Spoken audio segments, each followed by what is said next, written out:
Hello and welcome back to the Fantasy Playmakers. What's up, guys? In today's video, I'm going to be going through my rest of season rankings for the running back position. We're 4 weeks into the season, almost a quarter of the way in, so I think this was kind of an appropriate time to readjust my rankings moving forward. So this is going to include, injuries, how that's going to factor into the rest of the season, all of that stuff. While you guys are watching this, if you're enjoying the content, please just hit that like button, subscribe to the channel. Let me know your thoughts down below in the comment section.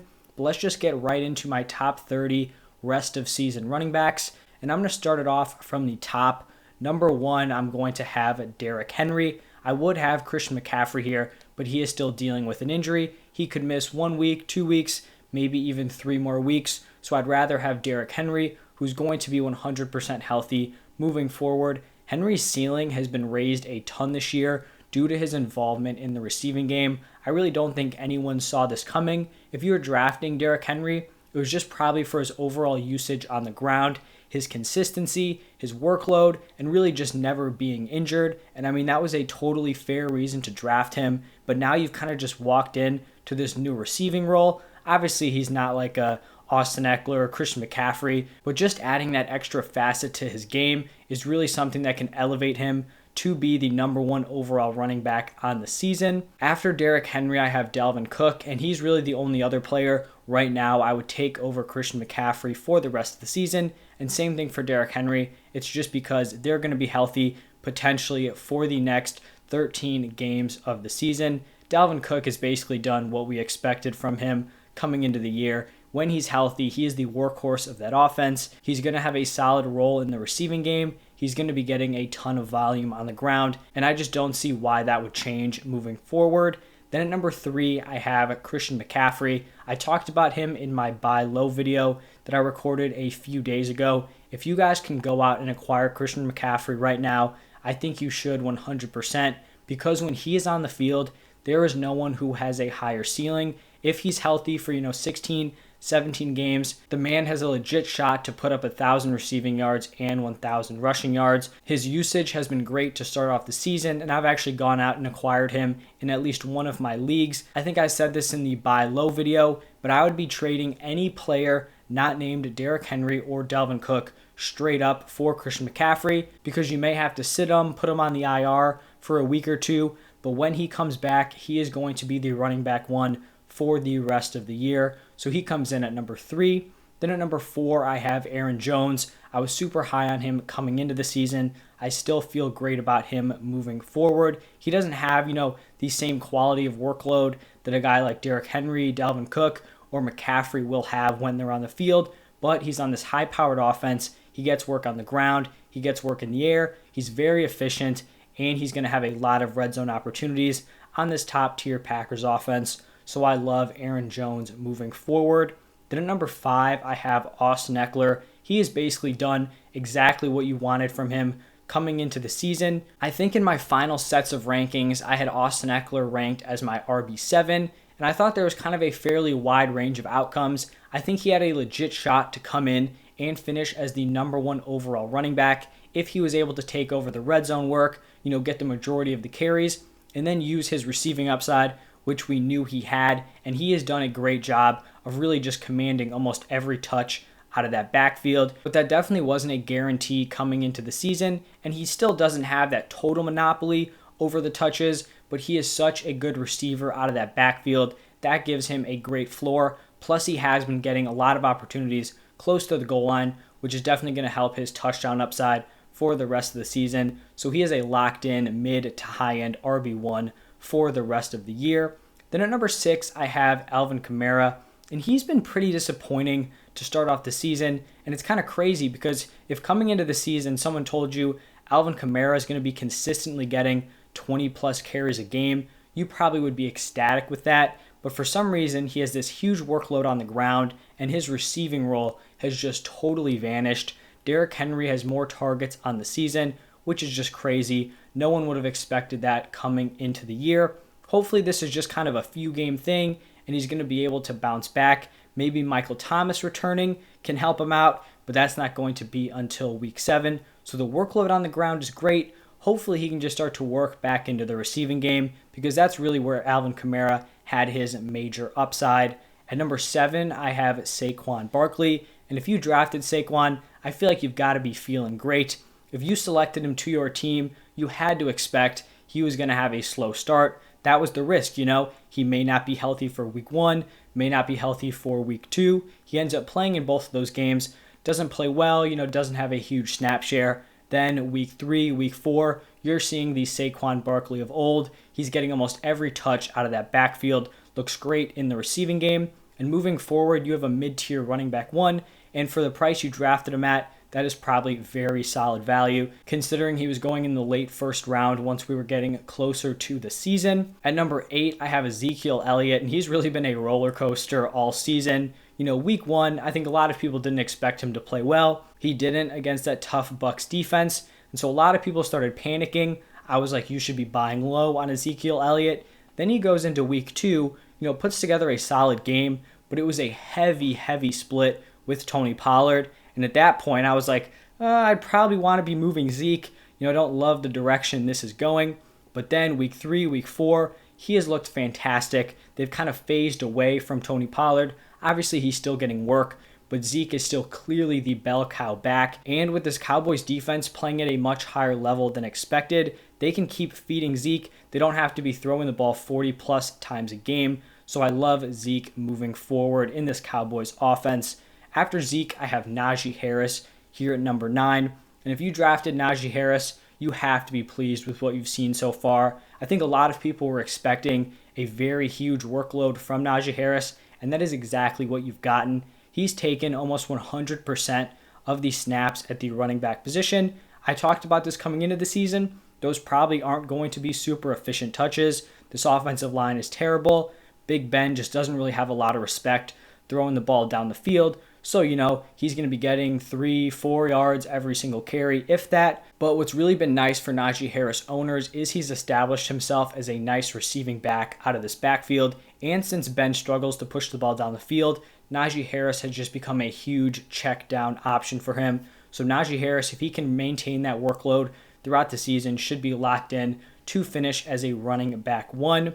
Then to round out the top 10, I have DeAndre Swift here, and his receiving work has just been great. Like, if you could have drawn out, how this Detroit Lions offense would run in terms of fantasy, this has basically been perfect so far. You knew as a whole the offense wouldn't be high scoring, but that's why you needed DeAndre Swift to rely on work in the receiving game, and he has been one of the most targeted running backs this season, and it means he doesn't have to be super efficient or get into the end zone on the ground, because that receiving work is going to give him a really safe floor. I think throughout the season, he's going to continue to eat into Jamal Williams' workload and should continue to put up, these borderline RB1 numbers for the rest of the year. At number 11, I have Joe Mixon, and he probably would have been moved up a few spots if he wasn't currently dealing with an ankle injury. I don't expect him to play this Sunday. Maybe he misses 1, maybe 2 games, but he just gets moved back a few spots because the injury concern is there. But when he's been on the field, his workload has been right up there with Najee Harris. He's probably had a little bit less receiving work than Najee, actually a lot less receiving work than Najee, but he's definitely had more touchdown opportunities because this Bengals offense as a whole has been better. So once Joe Mixon is on the field, I'd be expecting probably mid-tier running back production when you have him in your lineup.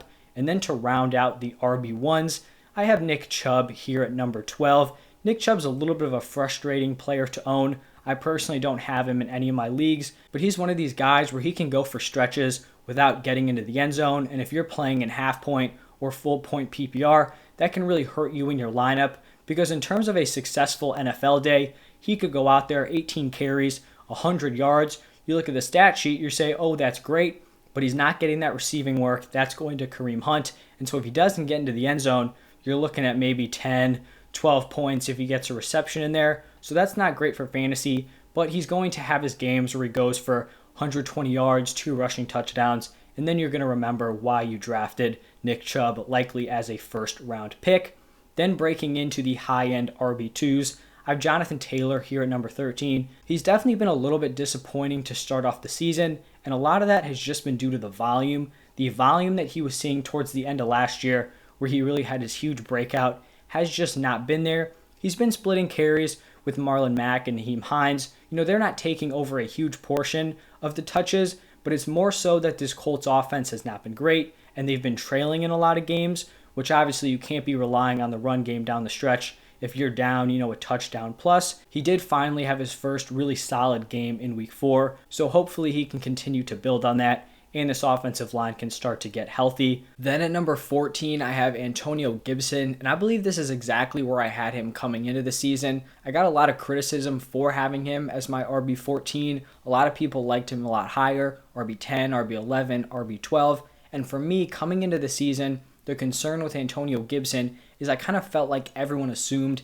he was going to turn into a 3-down back, and it's definitely been frustrating because we know he has that skill set. He basically was a wide receiver when he played in college, so we know he can be a top-tier receiver out of the backfield, but that's just not what the Washington football team has shown us from him. They want to use him as a first, second down, maybe third and short type of guy, but the issue with Antonio Gibson is that his ceiling is just very capped because he's not going to be in on those 2-minute drills when they're behind. He's not going to be out on the field as much as J.D. McKissic. So even though he's still a high-end RB2 moving forward, I just think his ceiling is capped from what a lot of people were expecting coming into the season. At number 15, I have Darrell Henderson, and this may seem high to some people, but I am a huge fan of Darrell Henderson moving forward. I've acquired him in a few different leagues. When you just look at the snap share for Darrell Henderson, he is on the field for 90+% of the snaps. He is a very underrated monopoly over his backfield. You hear a lot about Najee, Joe Mixon. Darrell Henderson is right up there, and this is a great Rams offense. It's not like he's the workhorse for some offense with low touchdown upside. This is a top, probably 5 offense in the Rams, and so moving forward, I honestly think he has a legit shot to potentially finish as a top 12 running back. He's getting his points everywhere. He's been fairly efficient. He's gotten into the end zone, and he's had some solid work in the receiving game. So I absolutely love Darrell Henderson moving forward. And if you can acquire him from a league mate who still views him as like a low-end RB2, you guys should 100% be capitalizing on it.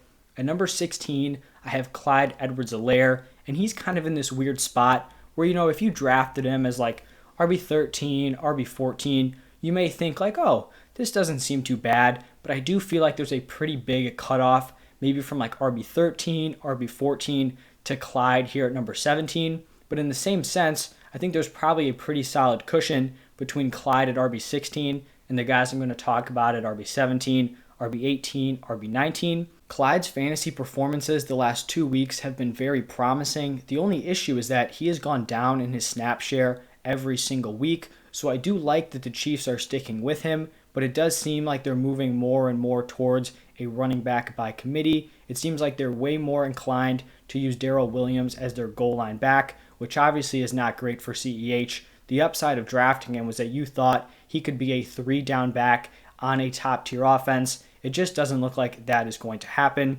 but he's still someone who's a solid RB2 in your lineup, and he's definitely recovered from all the concerns surrounding him after his week 2 just abysmal game. After CEH, I have Chris Carson here at 17, and through 3 weeks of the season, I was feeling pretty solid about Chris Carson. He was getting a ton of carries, maybe not the receiving volume that you were likely hoping for, but he was still putting up some solid performances. Then week 4 they go out, and all of a sudden Alex Collins is getting a huge share of the carries, seemingly out of nowhere. Now, he's potentially a game time decision for Thursday Night Football. So recently things haven't been great for Carson, but I still think when you look back at the season, he's going to finish as a mid-tier running back too, just like he does every single year. He's on a great offense and should continue to be a solid RB2 play moving forward. At number 18, I have James Robinson, and he has definitely quickly risen up these rankings. Coming into the season, he was probably right in this range, RB18, RB19, probably like a 4th round pick in my opinion. But then first 2 weeks, it was not looking good. Week 1, he was basically in a dead even split with Carlos Hyde on a bad offense, and that was very concerning right away. Then week 2, he definitely saw some more touches than Carlos Hyde, but still it was like this offense didn't look great. Are they ever going to be leading in games to really rely on James Robinson? Then week 3 and week 4, the man absolutely balls out. So I still don't feel great about him as like a high-end running back 2 moving forward because a lot of the concerns are still there. This offense isn't going to be great. He's not going to be rushing for 2 touchdowns every game like he did in week 4. But still, if you drafted him and have held on to him, you've probably kind of dodged a bullet from selling him low, which is great to see because now you can definitely rely on him in your lineup moving forward. After J-Rob, I have Kareem Hunt here at number 19, and I feel like if you drafted Kareem Hunt, you've probably gotten what you were expecting, maybe even a little bit more. His week 3 and week 4 performances have been great, and I feel like this is kind of just what you're going to get out of the Browns offense. Sometimes it's going to be frustrating if you're a Kareem Hunt owner and they're just entirely relying on Nick Chubb. Other times it's going to be rough if you're a Chubb owner because they're sometimes giving those red zone carries to Kareem Hunt. It's just going to happen. But at the end of the year, when it all shakes out, I think Nick Chubb's going to be a borderline RB1 and Kareem Hunt's probably going to be a safe, mid-tier running back 2. So that's kind of where I have both of those guys. Then at number 20, I have Chase Edmonds. And Chase Edmonds has been a very interesting fantasy play this year because, coming in, there was some hope that he could be the workhorse. The Cardinals were kind of hyping him up like that, but then they brought in James Conner. And my initial thoughts going into the season was, okay, James Conner's probably going to be getting most of the red zone work. Chase Edmonds is basically going to have a monopoly over the receiving work out of that backfield. And then if you're drafting Chase Edmonds, you're kind of hoping he gets probably 60% of the carries maybe, and that hasn't happened. James Conner has outcarried him, I think at least 10 touches, which obviously isn't great. But Chase Edmonds is currently the RB12 in PPR scoring, and he hasn't even gotten into the end zone. I think if anything, the touches are going to continue to move in Chase Edmonds' favor. He's just looked much better overall, and he may never get, that full-on red zone work, but he's still a very reliable running back 2 in half-point and full-point PPR scoring formats, and I just think he's going to continue to put up solid production throughout the rest of the season, and the touchdowns are going to come. This is a top-tier Cardinals offense, and so he's honestly been fairly unlucky to not reach the end zone once, considering the amount of points this team has scored. Now we're here at running back 21, and I think this is where it kind of gets real shaky. I feel like coming into the year, every single person in your fantasy leagues, if you're playing in like a 12-man league, you probably want to have 2 solid running backs that you can really trust. And at this point in the season, there are probably going to be at least a few teams who have not kind of reached that number. Because here at 21 with Josh Jacobs, do I love Josh Jacobs as my RB2 in my lineup? Most definitely not. He does come in here just because he's going to be getting that volume on the ground. He actually saw an increased receiving role in week 4. Do I think that's going to carry on in the future? Probably not, but you're just not going to find someone who's getting this many touches on a consistent basis this late. They may be inefficient, but the volume is still going to be there. So he's going to be a low-end RB2 for me. Then at 22, I have Miles Sanders, and I think it's pretty fair to classify him as a disappointment. Even if you were drafting him in this RB22 range, he's just been very inconsistent. After week 1, you probably thought it was pretty promising. Then week 2, week 3, week 4, just not a lot of upside out of Miles Sanders. This Eagles team is just not running this offense through him at all, and I think you probably had to expect some sort of committee coming into the season, but I think you still had to hope he was getting some of the receiving work. The receiving work really isn't there. A lot of that is going to Kenneth Gainwell, and then the overall volume on the ground has also been fairly non-existent, so hopefully he can pick it up. But if not, he's probably a low-end RB2 that you just don't really trust moving forward. At number 23, I had David Montgomery, and he was one of the toughest players to rank here because he is dealing with an injury. If he was healthy, he's probably, maybe RB13, RB14 range, but he's not. He's supposed to return in about 4 to 5 weeks. That's a large chunk of the season. So, I could see an argument that he should be moved lower, but I think having a player who's going to be ready, maybe for the last 8 weeks of the season and is a borderline or running back 1 is probably more valuable than having some of the guys that have after him, like Javonte Williams, Cordero Patterson. Like those chunks of weeks that David Montgomery is healthy are probably going to give you more to your lineup and give you more of an edge over your opponent than the next 12, 13 weeks of production out of Javonte Williams. That's kind of the way I looked at it, and that's why David Montgomery comes in here at number 23. I just mentioned him. Javonte Williams here at 24. Right now, he is in a dead even split with Melvin Gordon. So at this point, if I was looking at my week 5 rankings, he would probably not be in this number 24 spot. He would likely be lower, but the thought process here is that he's probably going to earn more work throughout the season. Remember, I expected this to be a full-on committee, but if you're just looking at this from the Broncos' perspective, you have Melvin Gordon on the last year of his contract, so I thought he was going to be involved, but towards the end of the season, that's when they're really going to start to give the reins over to Javonte Williams. So he's someone whose value is likely going to be increasing almost every single week moving forward. Then at 25, I have Cordarrelle Patterson, another really tough guy to rank here, just because the production he's had so far as the running back 2 in fantasy football just doesn't even come close to his volume. The two just don't match up at all. The amount of points he's scored compared to how much he's been on the field, how many touches he's had, it really just makes zero sense. So I think he's going to be in this range for the rest of the season. Borderline running back 2. If you can sell high on him, please do it. At 26, I have Damien Harris, another kind of tough guy to rank here because I feel like there's so many different avenues this season could go for Damien Harris. Started off getting a lot of the volume on the ground. Then the last few weeks, he's basically been non-existent. So we could definitely continue going down that path of being someone you just don't trust in your lineup. But if they start to give him, 15, 16, 17 carries a game like they were doing towards the beginning of the year, then he's someone who could regain a lot of value. And when you're looking at that running back room, you just have to assume he's going to be getting some more work. Maybe not in the receiving game because they do have Bolden, but on the ground, he's just clearly the top option. So there's definitely a little bit of risk here, but he's going to come in as a high-end RB3.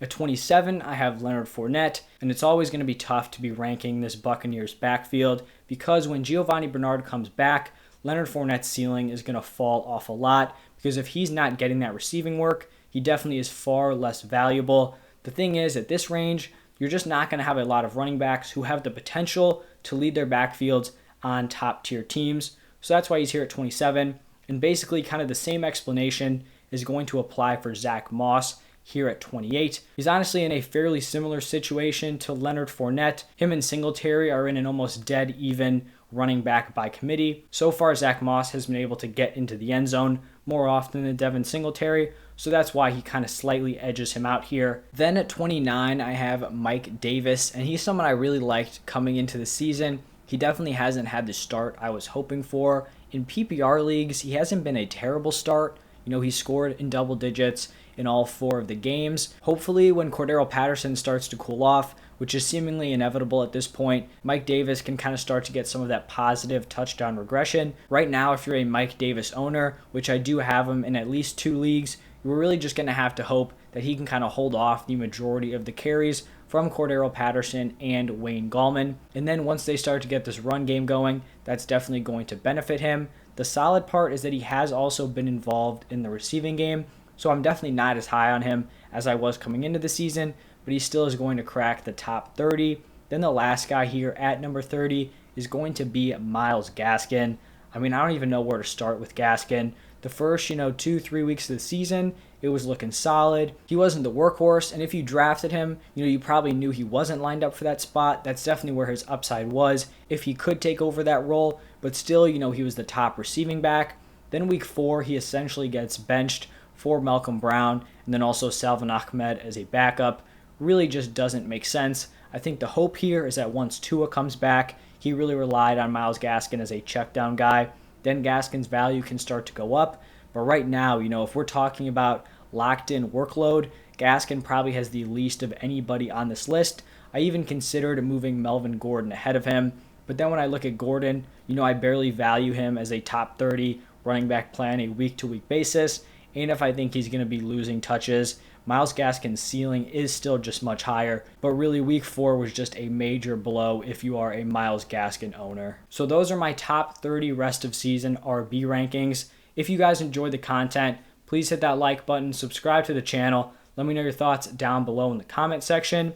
I'm going to be putting out a similar video for the wide receivers today, and then quarterbacks and tight ends tomorrow. So look out for all of that. Thank you guys for stopping by, and I'll see you next time.